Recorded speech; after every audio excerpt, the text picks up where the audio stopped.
ప్రార్థించడము వారి మోకరించి శ్రేష్ఠగా దేవుని మందిరంలో శ్రేష్ఠార్పణముగా మేము ప్రార్థన చేయవలసినాము. కృతజ్ఞతాస్తుతులు చెల్లించుతూ ఆయన సన్నిధిలో ప్రవేశించుడే అని వాటిని తెలియజేసిన రీతిలో ఆయన చేసిన ఉపకారంలో దేనిని మరవకుండా ఆయనను స్తుతించి కనపరిచి కీర్తించి మహిమపరచడము గడిచిన వారమంతా ఆయన కాపుదలను భద్రతలో కాపాడి పగలు ఎండ దెబ్బైనారు రాత్రి వెన్నెల దెబ్బైనారు కూడా ఆయన కాపాడి ఇది నా నిశాకరంగా అమలుచారుకనే నియమించిన కనుకనే కొంచెం సార్లు కృతజ్ఞతాస్తుతులు చెల్లించు దేవుడి పరిచయం ప్రార్థించారు.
దేవుని స్తోత్రం. హల్లెలూయా హల్లెలూయా హల్లెలూయా. మంచిది. ఆయన సన్నిధిలో కృతజ్ఞతాస్తుతులు చెల్లించాలి, స్తుతించాలి. ఆయనను మాత్రమే కనపరచాలి. మన చేతులు, మన సమస్తము, మన దేహము, మన ఆత్మ అన్నీ ఆయననే కనపరచాలి. ఎందుకంటే మట్టి వారము వట్టి వారమై ఉన్నాము కనుకనే క్షణభంగురం ఆయన స్తుతించకపోతే, ఆయన కనపరచకపోతే మన జీవితాలు, మన తలంపులు, మన ఉద్దేశాలు చేంజ్ అవుతూ ఉంటాయి, మార్పు చెందుతూ ఉంటాయి. కనుకనే వాటిని మనం జ్ఞాపకం చేసుకుని ప్రభు మాత్రమే మనము స్తుతించే వాళ్ళగా ఉండాలి. అందరికీ వచ్చిన పాట వచ్చిన సహవాస పాఠంలో నుంచి పాపిని యేసు ప్రభు, నేను పాపిని యేసు ప్రభు నీ రక్తపు దారవచ్చే నన్ను కడుగుము యేసు ప్రభు అనే పాట 2-3 చరణాలు పాడతాం. 2వ చరణం 3వ చరణం పాడదాం. పాట కోసం పాట కోసం ఉన్నవారు 2వ చరణము 3వ చరణము కలిసి అందరము భక్తి శ్రద్ధలతో పాడతాం. సంగములతో ఆత్మ చెప్పుతున్న మాట ఇంతే పాటలు కలిసి. పాపిని యేసు ప్రభు పాపిని యేసు ప్రభు నీ రక్తపు దారలచే నన్ను కడుగుము యేసు ప్రభు నీ రక్తపు దారలచే నన్ను కడుగుము యేసు ప్రభు. చిందిన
దేవునికి స్తోత్రం.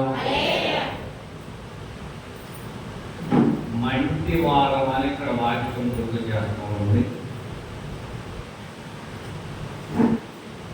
ప్రియులు, దైవజనులు, ఆత్మీయులు, భక్సింగాలు ఎన్నో పాటలు రచించి వాటిని వాక్య రూపంలో రచించి వారు పాడిన పాటలలో ఇది ప్రాముఖ్యమైన పాట. ఎందుకంటే మనం ఈ లోకంలో జన్మ కర్మ పాపములో నుంచి మనం వచ్చాము.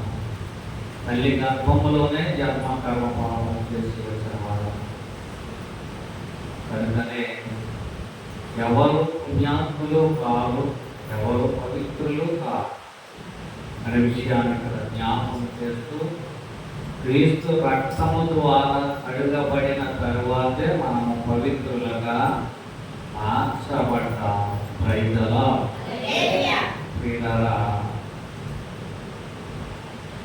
ప్రధాన గాయకునికి దావీదు గారు రచించిన గ్రంథంలో నుంచి ఒక మాట మనము జ్ఞాపకం చేసుకుని ముందుకు వెళ్ళవలసిన వారు అయిస్తున్నాం.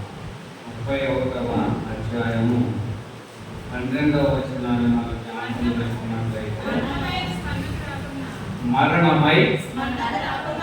మరణకు రాకున్న వారి వలె పరపబడితేమి. ఏ కొండ? మనము ఏ కొండలము?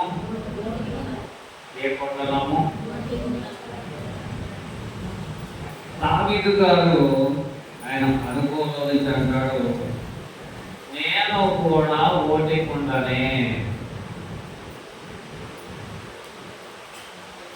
ఈ లోకంలో సృష్టంతా తిరిగి మళ్ళా మొదలైపోవలసిందే కానీ జీవంతో ఉంటాము, ఉండగలము అన్న ఆలోచన ఎవరికి లేకుండా చేశాడు. ఎందుకంటే ఆదిలోనే నరుని ఎలా చేశాడు? మట్టితో చేశాడు. మరలా తిరిగి మనం ఏమైపోవాలి? మన్నైపోవాల్సిన వారమే. కనుకనే మనకు జీవించినంత కాలము అది నాది, ఇది నాది, ఆస్తి నాది, ఆ బిల్డింగ్ నాది, ఆ కారు నాది, ఆ బైక్ నాది, ఆ డబ్బు నాది, ఆ భార్య ఆమె నాది, భర్త అయిన నాది అని చెప్పుకుంటాము. కానీ ఈ లోకం ముగించబడిన తరువాత మనము ఎక్కడి వారము, ఎవరి వారము, ఎక్కడి వారము ఎవరికి తెలియదు. ఈ మంచి దేహాన్ని ఇక్కడ విడిచిపెట్టి మహిమ దేహంలోనికి మనము ప్రవేశించబోతాము. ఏంటో ప్రవేశిస్తాం? మహిమ దేహంలోనికి మనము ప్రవేశిస్తాము.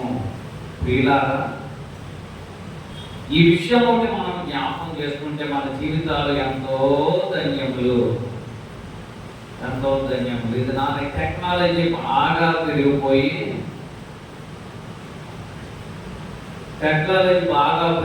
వాట్సాప్లో, యూట్యూబ్లోనూ రకరకాలుగా మన జీవితాలు పాడు చేసుకుంటూ ఉంటున్నాం. ప్రాముఖ్యంగా ఈ సెల్ ల్యాండ్ లైన్ ఉన్నంత వరకు, ల్యాండ్ లైన్ అంటే తెలుస్తుంది మీకు, ఫోన్లు ల్యాండ్ లైన్లు ఉంటాయి. ల్యాండ్ లైన్ ఫోన్లు ఉన్నంత వరకు ప్రతి కుటుంబం క్షేమంగా ఉంది, ఆరోగ్యంగా ఉంది, ఆశీర్వదించబడింది.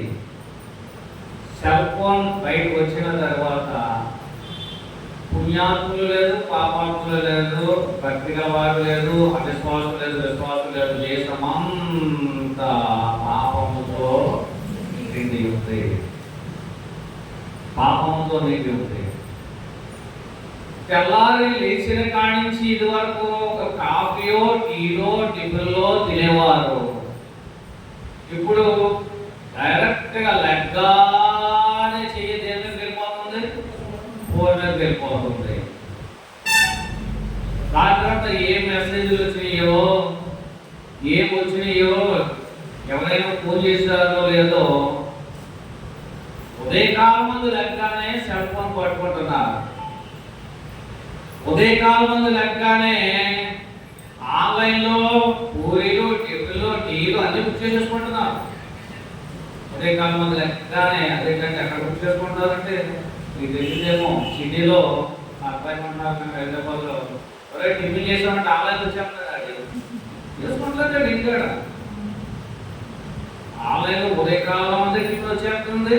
పెసరట్టు ఉప్మా కావాలా, మినపట్టు కావాలా, దోశ కావాలా, పూరి కావాలా, ఏదైనా ఆన్లైన్. మా అబ్బాయి చాలా బాగా మా చిన్నాడు అన్ని ఆన్లైన్ బుక్ చేసేసుకుంటాడు.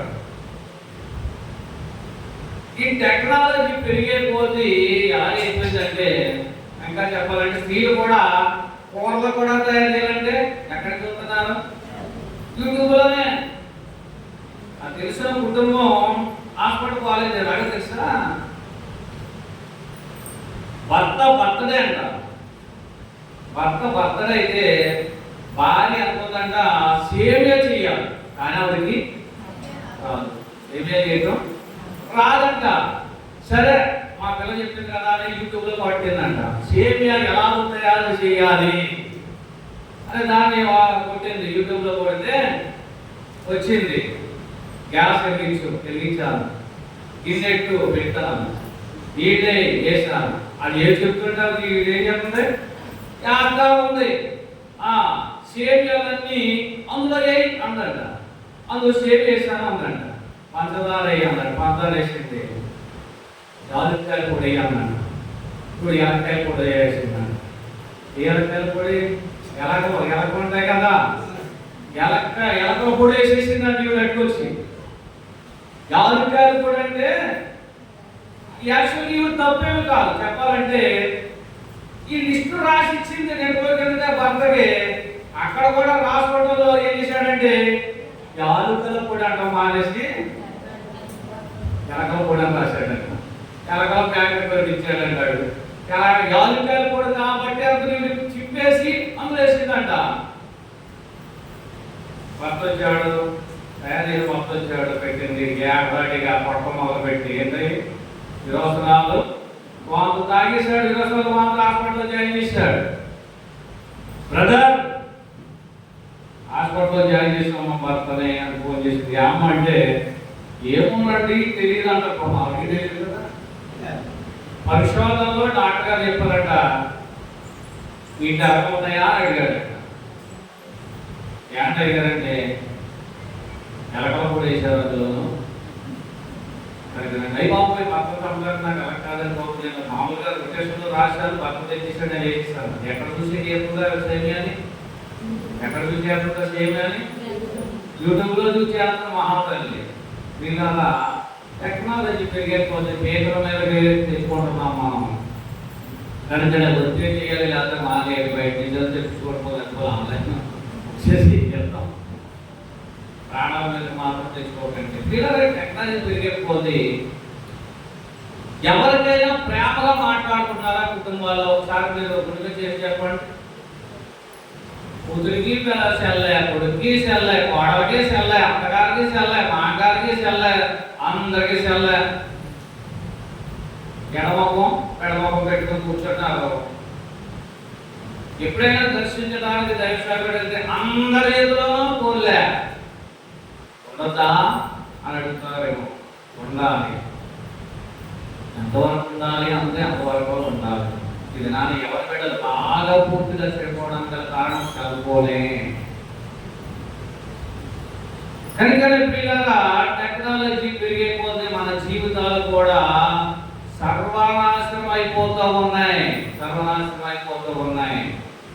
కనుకనే మన జీవితాలు వట్టిది మట్టిది అని చెప్తా ఉన్నాడు. వట్టిది మట్టిది. కనుకనే ఏ క్షణంలో జారిపోతామో ఎవరికి తెలియదు. కనుకనే భయభక్తులు కలిగి మనము జీవించవలసిన వారమై ఉంటున్నాం. భక్తుడు దావీదు అంటాడు, ఏమంటున్నాడు? మరణమైన తరువాత గుర్తు తెలియకుండా రానున్న వారి వల్ల మరువబడి తిని కోటి కొండ వంటి వాడనైతిని. బైబిల్లో 14 కొండలు ఉన్నాయి. 14 కుండలన్నీ మానవునికి సాదృశ్యముగానే కనబడతా ఉన్నాయి. మనుష్యుడు ఒక కుండ లాంటి వాడు. అంటాడు కదా, ఎక్కడికి కుమ్మరికి పద్ధతి చేయమా, కుమ్మరి వానికి వెళ్తే ఆ పద్ధతి నుండి ప్రవక్త అయిన యిర్మీయాకు ప్రత్యక్షమైన వాక్యం తెలుసా? ఇమిడియట్లీగా త్వరగా నీవు వెళ్ళిపో. ఎక్కడికి పో? కుమ్మరికి పో. అక్కడ నా మాటలని తెలియజేస్తాను.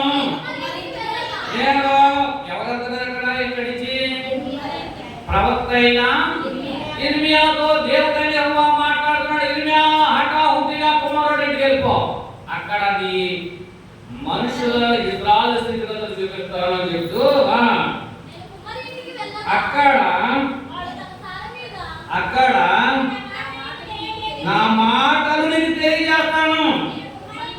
నేను కుమ్మరి అప్పుడు యిర్మీయా దగ్గరగా కుమ్మరానికి వెళ్ళిపోయాడట. వెళ్ళగా వాడు తన సారె మీద పని చేస్తా ఉన్నాడు.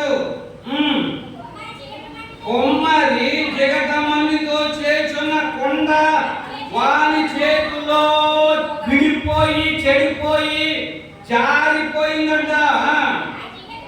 ఆ జగతమన్ను మరలా తీసుకుని మరలా కుమ్మరి తనకు యుక్తమైనట్టుగా తనకు ఇష్టమైనట్టుగా ఏ రూపురేఖలు కొండ చేయాలో ఆ రూపురేఖలు త్రాగే నీయకుండా, పచ్చడి పట్టుకునేకుండా, నూనె దాచుకునేకుండా, ఆ అప్పడాలు వడియాలు దాచుకునే ఇప్పుడంటే కుండలు లేవండి. అప్పుడన్నీ ప్రతిదీ దాచుకోవడానికి కొండలే, మంచిగా తాగడానికి కూడా కొండే. కుమ్మరి జగతమన్నుతో చేయుచున్న కొండ వారి చేతిలో నుంచి ఏమైపోయిందంట? విడిపోయింది. విడిపోగా ఆ జగతమన్ను మరలా తీసుకొని కుమ్మరి తనకు యుక్తమైనట్టుగా తనకు ఇష్టమైనట్టుగా దానిలో హరియకుండా చేశాను. అంతటా యెహోవా సెలవించెను, ఇదిగో బెతెస్దా ప్రార్థనా మందిరము వారులారా, ఈ కుమ్మరి మంటికి చేసినట్టు నేను మీకు చేయలేనా? ఏమంటున్నాడు? ఈ కుమ్మరి మంటితో చేసినట్టు కూడా మీరందరూ ఎక్కడ ఉన్నారు? నా చేతిలో ఉన్నారు అంటాడు దేవుడు. మనమందరం ఎవరి దగ్గర ఉన్నామంట? ఎవరి చేతిలో ఉన్నామంట? దేవుని చేతిలో ఉన్నాము. ఇశ్రాయేలీయులారా, ఈ కుమ్మరి మంటికి చేయనట్టు నేను మీకు చేయలేనా? ఇది యెహోవా వాక్కు.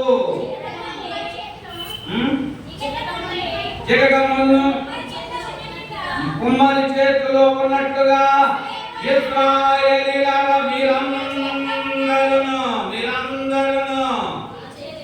ఎవరి చేతిలో ఉన్నామంట? మనం దేవుని చేతిలో ఉన్నాం. ఆయన ఎలాంటి వాడు?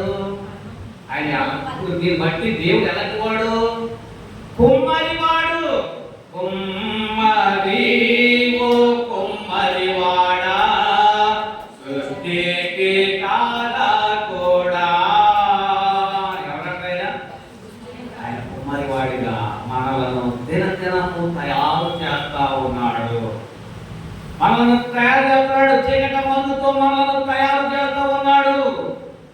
తయారు చేస్తాడు కనుకనే మనం ఇంకా ఏ స్థితిలో ఉంటున్నామంటే ఒక పరిశుద్ధత, భక్తి, నీతి, విశ్వాస, నిరీక్షణలో సాగిపోలేకపోతున్నాం. ఎలా ఉంటున్నాం? నీ నా జీవితంలో ఒకసారి జ్ఞాపకం చేసుకోండి.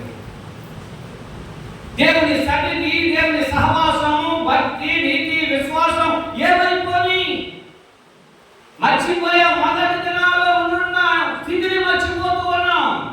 ఆ మొదటి దినాలలో ఉన్నట్టుగా మనము ఉండలేకపోతున్నాం. అప్పుడు భక్తి వేరండి, అప్పుడు నీతి వేరండి, అప్పుడు విశ్వాసం వేరండి. నీ నీతి, నీ భక్తి శాశ్వతం ఒకేలా ఉండాలి. కానీ లోకం, లోకాశ, వాతావరణం, రోజులు మారినట్టుగా మనం మార్చబడకూడదు.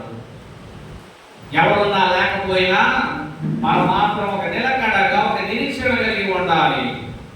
ఇక్కడ అంటాడు, ఓటి కొండ వంటి వాడనైతివి.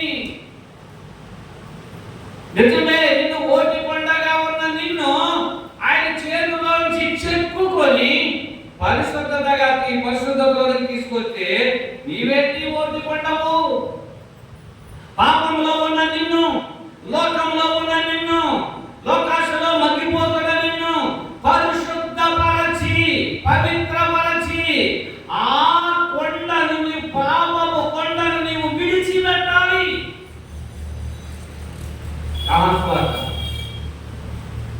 ఏ కొండ విడిచిపెట్టేది?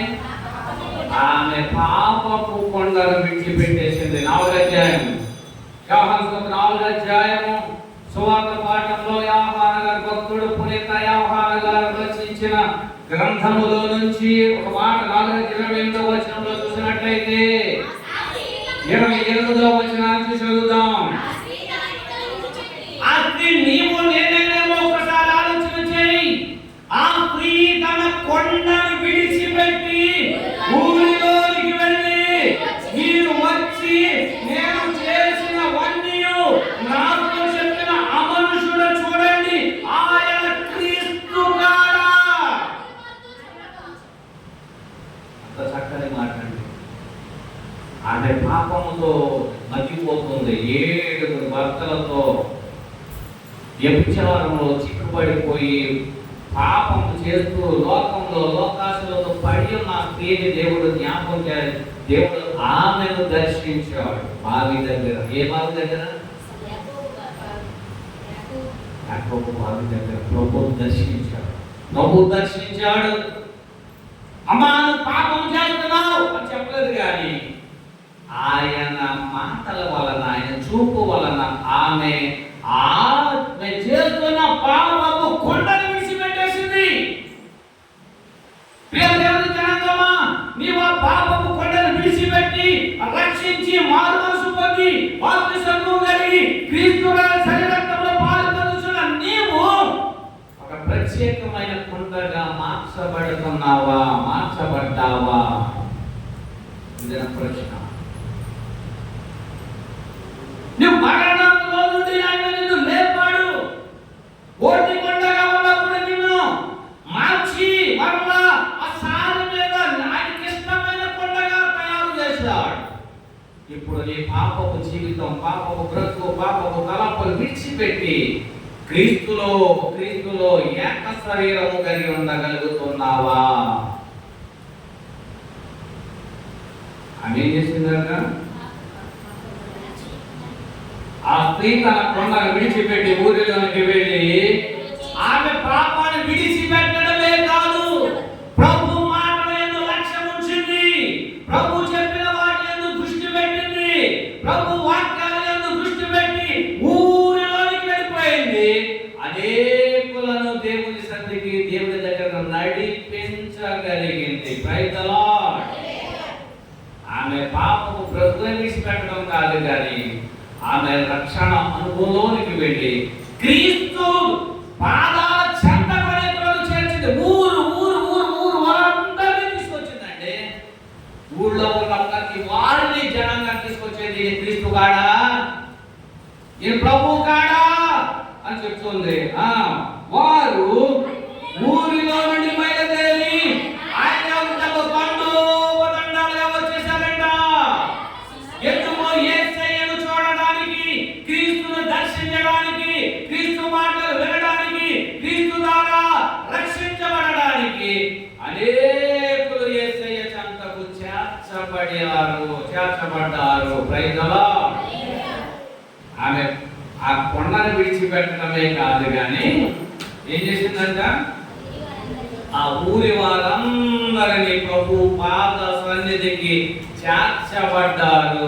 మొదటిది ఓటి కొండ, రెండవది పాపపు కొండ, మూడవది ప్రవక్త నిర్ణయం ద్వారా మనం చేసాం. మనము ఆయన చేతిలో ఉంచబడిన కొండలము, ఆయన చేతిలో ఉంచబడిన కొండలము. చూడండి, ఒక మాట మనం ఇంకో కొండ గురించి మనం జ్ఞాపకం చేసుకున్నట్లయితే, రాజుల 2వ గ్రంథము 4వ అధ్యాయము, రాజుల 2వ గ్రంథం 4వ అధ్యాయము. ఇక్కడ విషపు కొండ మనకి కనబడతా ఉంది. అన్ని మనకి పోల్చే బాగా అర్థం చేసుకోండి. ఎవరి గురించి చెప్పట్లేదు దేవుడు. ఈ మధ్యాహ్న కాల సమయమందు ఏ కొండను పోలి ఉన్నాము మనము? 38వ వచనం నుండి రెండవ రాజుల గ్రంథము 4వ అధ్యాయము 38 నుంచి ఎలీషా అనే ఒక దైవ సేవకుడు కనబడతా ఉన్నాడు. గిల్గాలులకు తిరిగి రాగా ఆ దేశంలో చాలా క్షామం కలిగింది, కరువు ఉంది. ఆ దేశంలో భయంకరమైన కరువు కనబడతా ఉంది. ఆ దేశానికి, ఆ పట్టణానికి ఒక దైవ సేవకుడు వచ్చాడు. ప్రవక్త శిష్యులు అతని సమక్షంలో తను కూర్చుండి ఉండగా అతడు తన పరివారిని పిలిచి పెద్ద కొండది. ఎలాంటి కొండ అంట? మామూలు కొండ కాదు. ఓటి కొండ చూసాము, విడిచిపెట్టిన కొండ చూసాము. అది విడిచిపెట్టిన కొండ పాప కొండ అనుకున్నాం. ఇది పెద్ద కొండ. ఇదే విషపు కొండ. పెద్దదే కానీ దాని ఎంట ఏముంది? పెద్దోళ్ళే, అన్ని ఉన్నవాళ్ళే, అన్ని దేవుడు ఇచ్చినా కానీ విషపు మాటలు అలా చేయొచ్చు కదా, ఇలా మాట్లాడచ్చు కదా, ఇలా తినొచ్చు కదా, ఇలాంటి విషపు మాటలు మాట్లాడుతూ ఉంటారు. నీలో చేదైన వేరు నీలో ఉంటే దానిని విస్మరించుకోవాలి. భక్తిగా జీవిస్తున్నాము, విశ్వాసంగా జీవిస్తున్నాము, బైబిల్ పట్టుకెళ్తున్నాము, ఎన్నో ఇస్తున్నాము. కానీ మన చేదైన అనుభవంలో వచ్చి మనము తీపి అనుభవంలోకి రాలేకపోతున్నాం. ఆయన ఎలాంటి వాడంటే, ఎలాంటి తీపిన వాడు? తేనెయ కంటెను యేసుని నామం, దివ్య మధుర నామం. తేనెయ కంటెను యేసుని నామం, దివ్య మధుర నామం. దేవో కీడి రామో దివ్య సన్నిధికి దినము నవో మనసా ఏనయు కంటెను యేసుని నామం, దివ్య మధుర నామం. Praise the lord. దేనికంటే మధురమైన నామం ప్రభువైన యేసుక్రీస్తు వారి నామం. ఆయనలో మనం ఏకమయ్యి ఆయన శరీర రక్త మాంసంలో పాలి భాగస్థులమైన మనము చేతుగా ఎందుకు మన జీవితాలు జీవిస్తూ ఉన్నాము? చేదైన అనుభవానికి మనం ఎందుకు వెళుతూ ఉన్నాము?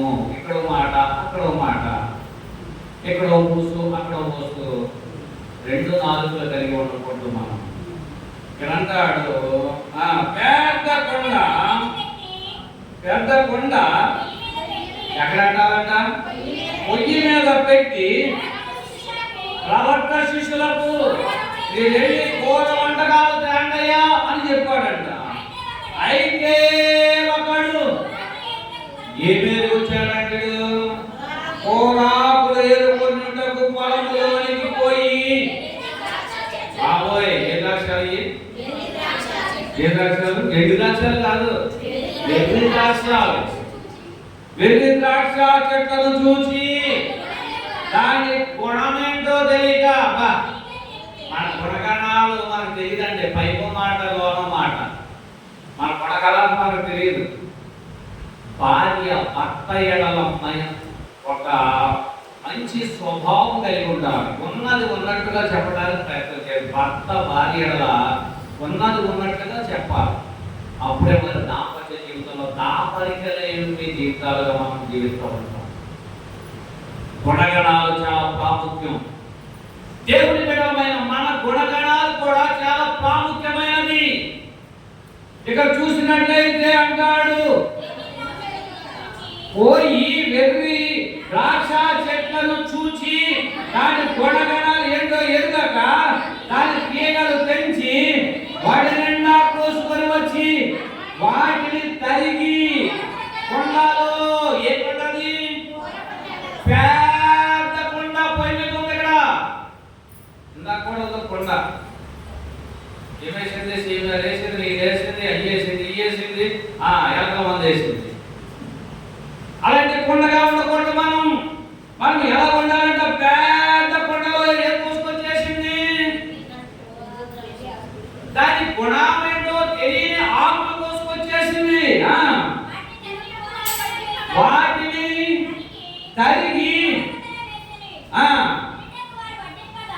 తినుటకు ఆ ఉడిపోయిన కూర.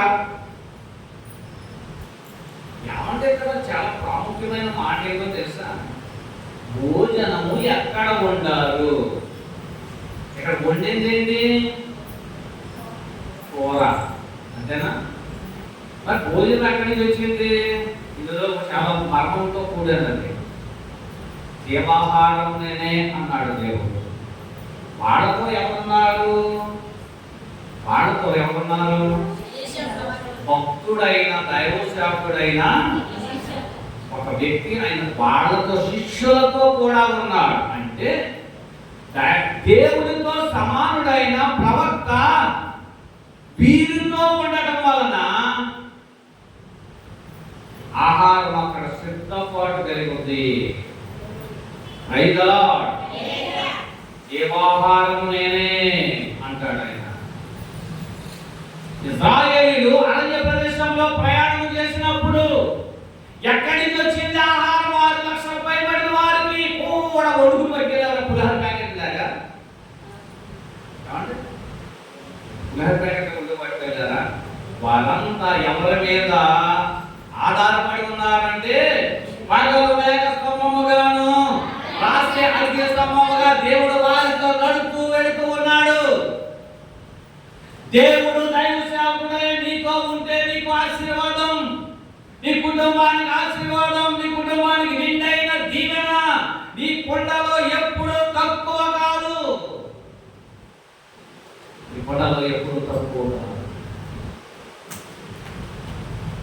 ఒక్కసారి దేవునికి ఇచ్చి చూస్తే 5 తలాంతులు దేవుడు ఇస్తాడు, 10 తలాంతులు దేవుడు ఇస్తాడు.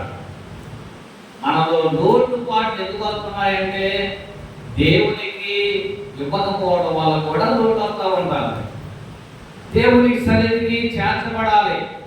ఏమి ఇవ్వాలో మనకు అందరికీ తెలుసు. మన భక్తులు మనం కనుకనే బైబిల్ చరిత్రలో మనము పెద్ద మేధావులు కనుక థియాలజీ చేసుకోవడం కనుక దాని గురించి నేను ఎప్పుడు వివరణ చెప్పను. కనుక పిల్లారా, దేవుని సన్నిధిలో, దేవుని సహవాసంలో, దేవుని బిడ్డలుగా మనం జీవిస్తూ ఉన్నప్పుడు దేవుని కార్యాలు మనము శ్రద్ధగా చేస్తూ ఉండాలి. ఇక్కడ ఆలోచన చేస్తే వారు తినుటకు వాటిని వడ్డించగా ప్రవక్త శిష్యులు రుచి చూచి దైవజనుడా కొండలో ఏముంది? కొండలో ఏముంది? విషం ఉన్నదని కేకలు వేశారు. చేదుగా కనబడుతున్నాయి. కొండలో విషం ఉందయ్యా. హృదయం అనే కొండలో, హృదయం అనే గుడ్డి గదిలో ఏముంచుకున్నావు? దేవుడు ఉంచుకున్నావా? ఈ లోకపు విషయాన్ని ఉంచుకున్నావా? ఒకసారి ఆలోచన చేయవలసిన వారిపై ఉన్నాం.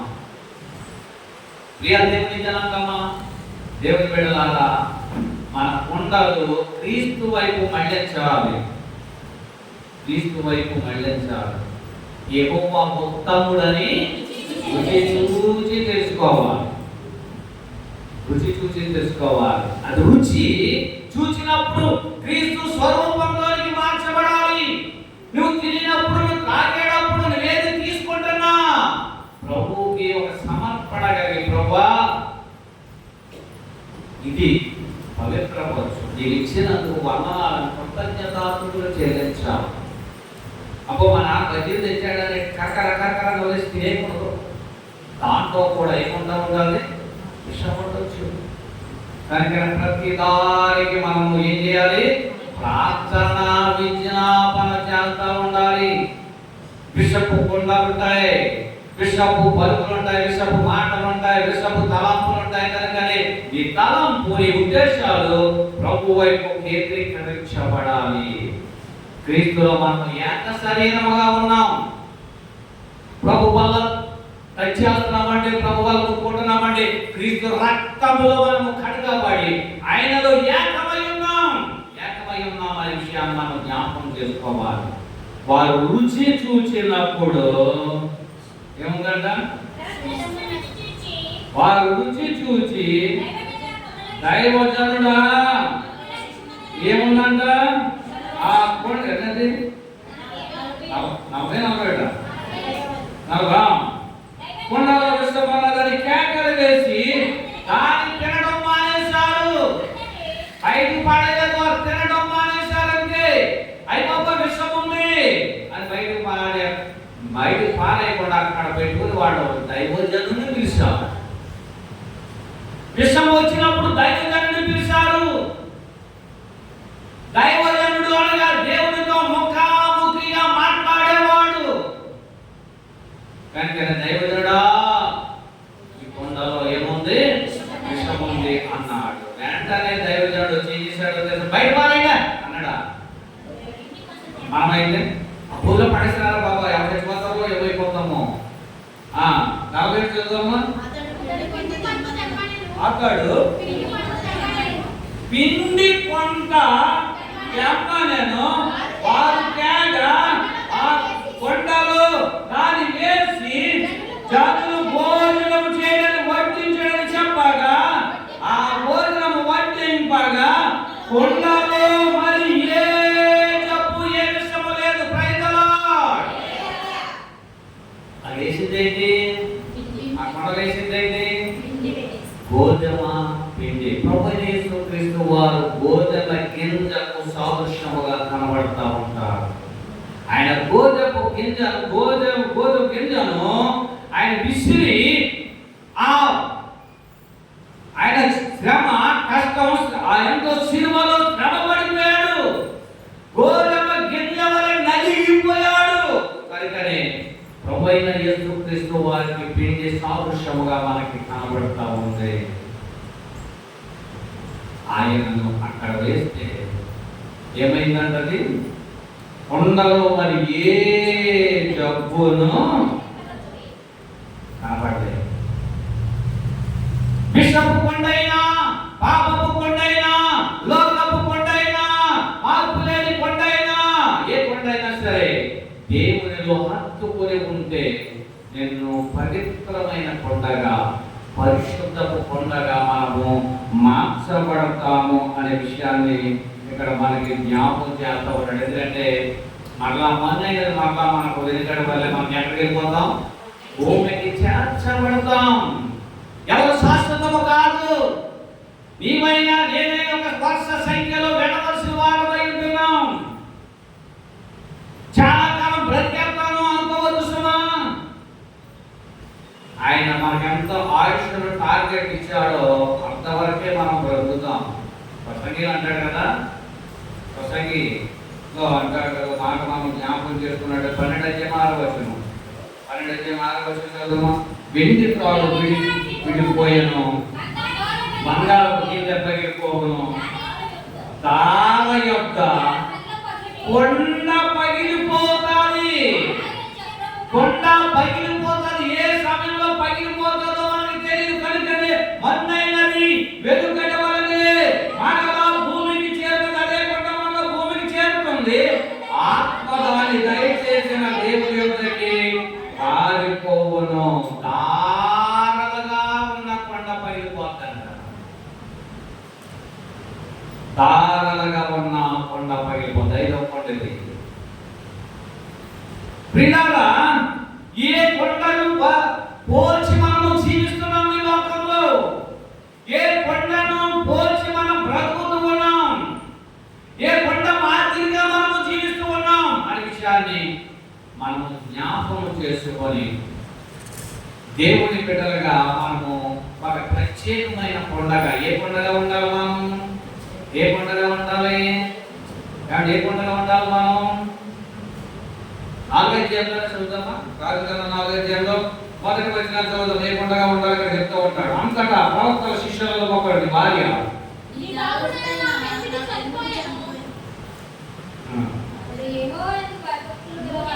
రెండవ రాజు గ్రంథం 4 అధ్యాయం మొదటి నుంచి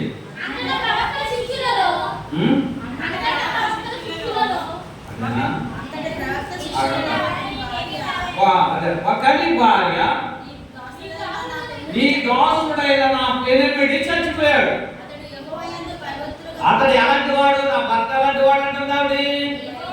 దేవుని యందు భయభక్తులు కలిగిన వాడు. నీకు తెలిసే ఉన్నది.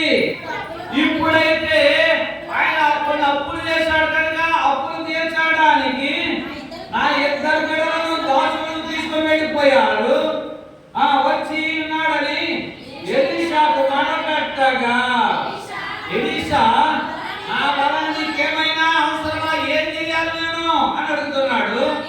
నీ ఒకవేళ ఏమైనా చేయవలసి వస్తే చేస్తాను చెప్పు అంటే ఆయన అన్నాడంట,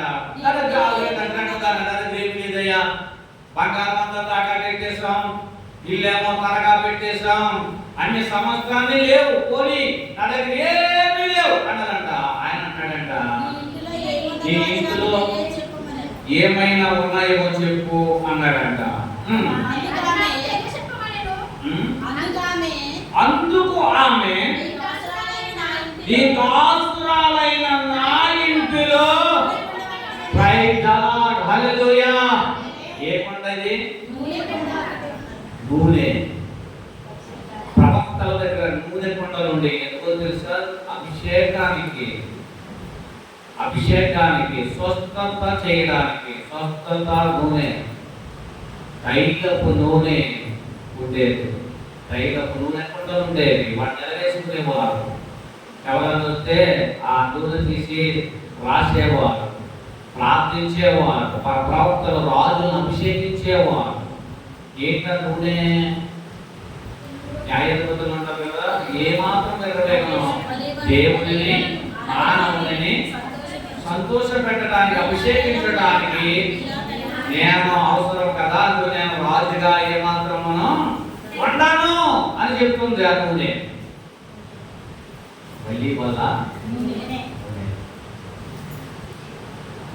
నూనె భక్తులు, దైవ సేవకులు, యాజకులు, అభిషేకులకి నిండగా కొండలో సమృద్ధిగా నూనె ఉంచి ఉండేది. కనుక అంటుంది, అయ్యా నా ఇంటిలో నూనె కొండ తప్ప అది ఏది నా ఇంటిలో లేదు. ఎక్కడది? అతడు నీవు బయటికి పోయి నీ ఇరుగు పొరుగు వారి వద్దకు దొరికిన వట్టి కొండలన్నిటినీ ఎరుగు తెచ్చేయి. ఖాళీ ఉండే, ఎక్కడ కూర్చుంది అక్కడ ఎవరు ఖాళీగా కూర్చుంటున్నారు అలాంటి వారందరూ తీసుకొచ్చే అన్నట్టుగా వాక్యం తండ్రిలో యాలకులకు కనబడతా ఉంటారు. ఏమంటే అక్కడ కూర్చున్నవాడు, ఇక్కడ కూర్చున్నవాడు, ఎక్కడ కూర్చున్నవాడికి రాజు ఆ ద్రాక్ష తోటలో పనిపెట్టుకున్నాడు కదా. యేసుప్రభువు ద్రాక్ష తోటలో పనిపెట్టుకున్నాడు. 10 వచ్చిన వాడు, ఒరే బాబు ఆ కూటాన్ని తిరుగుతున్నా బాబు, వచ్చి దేవుడి సంగతి కూర్చోరా, దేవుడు నీకు ఇచ్చే తలాలు తెస్తాడు. 12 గంటలకు కూర్చున్న వాడిని, 2 గంటలకు కూర్చున్న వాడిని, 4 గంటలకు కూర్చున్న వాడిని, 5 గంటలకు కూర్చున్న వాడు అందరూ కూర్చుంటే ఖాళీ ఉన్న వాడు అందరూ తీసుకొచ్చారా అన్నాడు. పిలిచేశాడు కూడా, ఆయనే పిలిచాడు. ఎవరికి సరిపడగా తలాంతు వాడికి ఇచ్చాడు. ప్రైజ్ ది లార్డ్, హల్లెలూయా. ఖాళీగా తిరగొద్దు సుమా. ఖాళీ ఉంటే నీ కుటుంబం దగ్గర కూర్చొని 1 నిమిషం ప్రార్థన చేయి, వాక్యం చదువు, ధ్యానము చేయి. నీకు జ్ఞానము కొదువు ఉంటే నన్ను అడుగు అన్నాడు ప్రభువు యేసు క్రీస్తు వారు. కనుక నీకు ఎక్కడైనా జ్ఞానము కొదువు ఉందేమో, తప్పిపోతున్నావేమో, ఓటి కొండగా వాగుతున్నావేమో, విషము కొండగా జీవిస్తున్నావేమో, పాపము కొండగా బ్రతుకుతున్నావేమో, నూనె కొండగా మార్చబడదాం. దేవుని స్తోత్రం. ఏ కొండగా మార్చబడాలి? నూనె కొండగా. అనేకులకు మాదిరికరముగా మనము క్రీస్తు స్వరూపములోనికి మార్చబడాలి. ఎలా మార్చబడాలి? క్రీస్తు స్వరూపములోనికి మార్చబడాలి. 4వ వచనంలో నీవు ఇంటిలోకి వచ్చి నీవును నీ కుమారులను లోపల నుండి తలుపు వేసేయాలి. తలుపు వేసుకుని ఏం చేయమంటున్నాడు? కొండగని చూడు అన్నాడా? కొద్దిగా ఒక్కొక్క కొంచెం ఉన్నది అడుగు భాగాన్ని నీ కొండలో, నీ భర్త ఏమైనా మిగిల్చాడేమో ఆ కొండలో ఉన్న అడుగు భాగాన్ని నీవు నూనెను తీసి అన్నిటి కొండలో కొంచెము పోయి అన్నాడా? ఎప్పుడైతే కొద్దిగా పోసాడో వాడు మోకాలించి ఏం చేశారంట? ప్రార్థన చేశారంట. అదే అపస్వార్థ అంటాడు, మీరు మీ గదిలోనికి వెళ్ళి మీ తలుపు వేసుకొని రహస్య స్థలమందు నీ తండ్రికి కనపడినట్లుగా మీరు ఏం చేయాలి? ప్రార్థన చేయాలి. ప్రియుల ప్రార్థన ప్రాముఖ్యం. నీ చేతి నుంచి జారిపోయే కొండగా ఉంటే దేవుడు నిన్ను అతని చెయ్యి పట్టుకొని, నేను నీ దేవుడైన యెహోవాను, కనికరము కలిగిన దేవుడను, నీ చేయి విడువను అని వాగ్దానం చేసిన వాగ్దానముతుడు ఆయన. నీవు చేయవలసింది ఏంటో తెలుసా? కష్టాలు ఉన్నావా, బాధలు ఉన్నావా, వేదనలు ఉన్నావా, ఉద్యోగాల కొరకు ఎదురు చూస్తున్నావా, వ్యాపారాల అభివృద్ధి కొరకు ఎదురు చూస్తున్నావా, నీ బిడ్డలు ఆరోగ్యం కొరకు ప్రార్థిస్తున్నావా, నీ బిడ్డలు చెడిపోయారు, నా బిడ్డలు పాడైపోయారు, ప్రభా ఎప్పుడు బాగు చేస్తావు అని ఆలోచన కలిగి ఉన్నావా? నీ బుద్ధి గదిలో ప్రార్థన చేయాలి. ప్రార్థన చేసే దేవుడు సమస్తాన్ని తారుమారు చేసేస్తాడండి. సమస్తాన్ని తారుమారు చేసేస్తాడు. రూతు ఎక్కడిది? ఎక్కడి నుంచి వచ్చింది రూతు? ఏమంటే రూతుకి అక్కడి నుంచి రావడానికి ఒక ప్రత్యేకత ఉంది. తెలుసా మీకు? ఒక ప్రణాళిక ఉంది, ఒక ఉద్దేశం ఉంది. ఇగో నయోమి విడిచిపెట్టి వెళ్ళిపోయింది. రూతుని అన్య జనాంగం నుంచి, బాగా అర్థం చేసుకుని చాలా లోతైన మార్గం ఇది. అన్య జనాంగం నుంచి, దేవుని ఎరుగని జనాంగం నుంచి ఆమె ప్రయాణమై వచ్చింది. ఒక పాటలు విడిచిపెట్టి వెళ్ళిపోయింది. నీ దేవుడే నా దేవుడు, నీవు ఎక్కడ చచ్చిపోతే నేనా అక్కడే చచ్చిపోతాను శబ్దం చేసేదండి. ఇదంతా ఒక ప్రణాళిక. తెలుసా నీకు? ఒక నడవడి, ఒక మార్గాన్ని దేవుడు సిద్ధపరిచాడు. రూతు వంశములో నుంచే ప్రభువైన యేసుక్రీస్తు వారు వచ్చారు. Praise the lord. ఇక్కడ ఎక్కడో రూతుని పుట్టించి అక్కడ వివాహము, ఎక్కడి నుంచి బెత్లెహేము నుంచి అక్కడ పంపడం ఏంటి, అక్కడి నుంచి అక్కడ కుటుంబాలు చనిపోవడం ఏంటి, అక్కడి నుంచి రూతును మరలా బెత్లెహేమునకు తీసుకురావడం ఏంటి? అక్కడ ఒక ప్రత్యేకతగా నేను ఒక ఆదరణకర్తగా ఆమె అక్కడ పెట్టి, ఆమె ద్వారా ప్రభువైన యేసుక్రీస్తు వారు వంశావళి రావడం గల కారణం. Praise the lord. ఆరాధ్యాలు చదువుకోండి, మీకు అర్థమవుతుంది.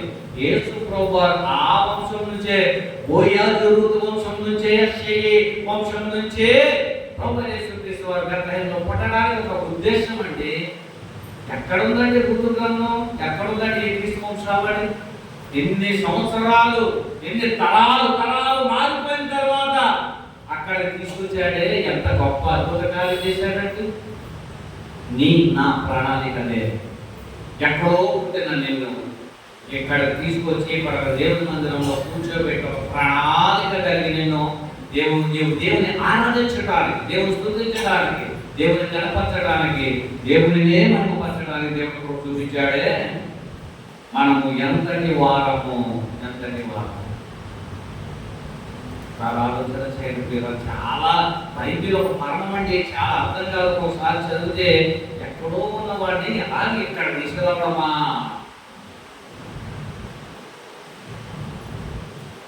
ఏమీ లేదు నాకు, ఎలాగూ యుద్ధం చేయాలి, 1000 మందిని చంపాలి అన్న సంశోను ఏం దొరికింది? సంశోనికి గాడిదండి. గాడిద ఎక్కడ దొరికింది? గాడి ఎక్కడ దొరికింది? యుద్ధంలో గాడిద ఏమనుకుందంట? నన్ను ఉపయోగించుకోవట్లేదు అనుకుందంట. అలాంటి గాడిదను ఎముక ద్వారా 1000 మందిని చంపేశాడు. అంటే ఒక ప్రత్యేకమైన ఆశీర్వాదం కాదా? ప్రత్యేకమైన ప్రణాళిక కాదా అనే విషయాన్ని మీరు జ్ఞాపకం చేసుకోవాల్సిన వారమై ఉంటున్నాం. దేవుడు పెట్టినారా? మన జీవితాలు, మన బ్రతుకులు, మన తలంపులు, మన ఉద్దేశాలు ఎలా ఉంటున్నాయి? మన మట్టి వారం అని జ్ఞాపకం చేసుకుని న్యాయాధిపతుల్లో మనం జ్ఞాపకం చేసుకుంటే 7వ అధ్యాయము కొట్టి ఖాళీ కొండలు సప్పుడు చేస్తూ వెళితే ఫిలిష్తీయులందరూ పారిపోయారంటే ఖాళీ కొండలు అని ఉంటుందట. న్యాయాధిపతుల గ్రంథం 7వ అధ్యాయము 16వ వచనం చదువుదామా? ఎంతమంది అంటారు? ఆ 300 మంది 3 గుంపులుగా చేసి కోలను, వట్టి కొండలను, ఆ కొండలలో దివిటీలను ప్రతి వాని చేతికిచ్చి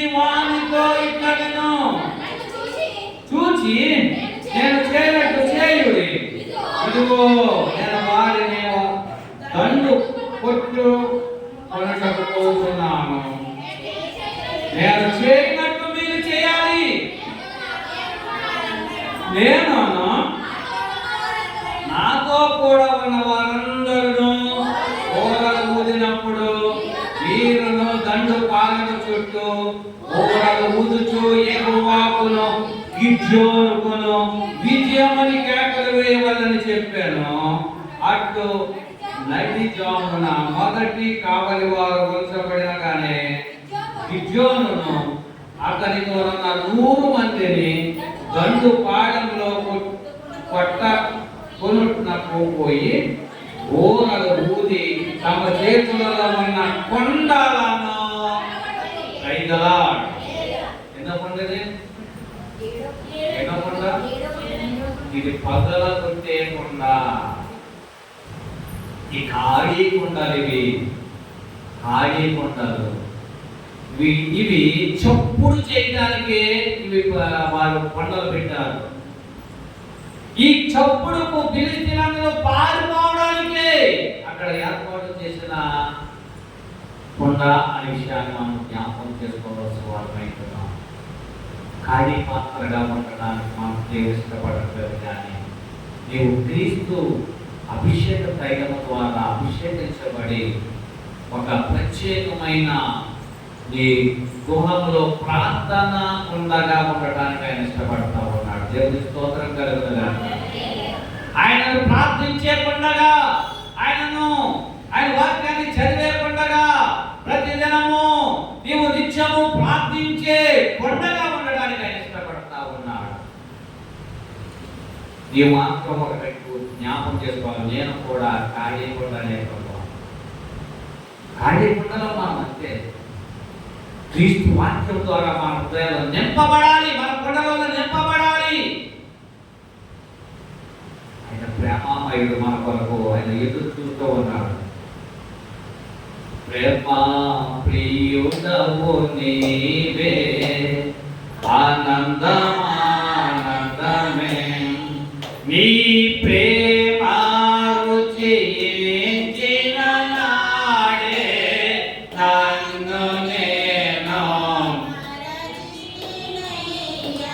మీ ప్రేమ రుచించిన నాడే నన్ను నేను మరచిననయ్యా. నీ ప్రేమ అధికమయ్యా నాపై, నీ ప్రేమ అధికమయ్యా, నీ ప్రేమ అధికమయ్యా నాపై, నీ ప్రేమా